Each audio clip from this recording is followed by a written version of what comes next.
കേരളത്തിന് 2 കേന്ദ്രമന്ത്രിമാരുണ്ട്. അവരിലൊരാൾ പറഞ്ഞതറിയാമോ? എല്ലാവരും കേട്ടതാണ്. ആൾ പറയുകയാണ്, കേരളം പിന്നോക്കമാണെന്ന് പറഞ്ഞാൽ കേന്ദ്രം സഹായിക്കും. ഇതിനു മുമ്പ് അദ്ദേഹത്തിൻ്റെ പാർട്ടിക്കാർ പറഞ്ഞുകൊണ്ടിരുന്നത് എന്താണെന്നറിയാമോ? എന്തോന്ന് നമ്പർ 1 കേരളം എന്നാണ് അദ്ദേഹത്തിൻ്റെ പാർട്ടിയിൽപ്പെട്ട ഷാബു പ്രസാദ് എന്ന് പറയുന്ന ഒരാൾ പറഞ്ഞത്. ഇപ്പോൾ തിരിച്ചു പറയുകയാണ്. എന്തെന്ന് പറയുന്നത്? കേരളം പല കാര്യങ്ങളിൽ നമ്പർ 1 ആണെന്ന്. അതല്ലേ ഇതിൻ്റെ വ്യംഗ്യാർത്ഥം.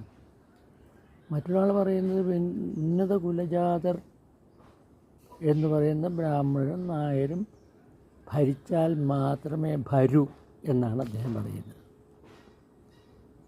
അദ്ദേഹത്തിന് മുമ്പ് എന്തെല്ലാം വിഡ്ഢിത്തം പറഞ്ഞിട്ടുണ്ടെന്ന് ആലോചിച്ച് നോക്കും. ഇപ്പോൾ ശോഭാ സുരേന്ദ്രൻ പറയുന്നത് എന്താണ്? അസുഖങ്ങളൊക്കെ വന്നതേ അയ്യപ്പ കോപം കൊണ്ടാണ്. അതാണ് അവരുടെ ഒരു വിവരം.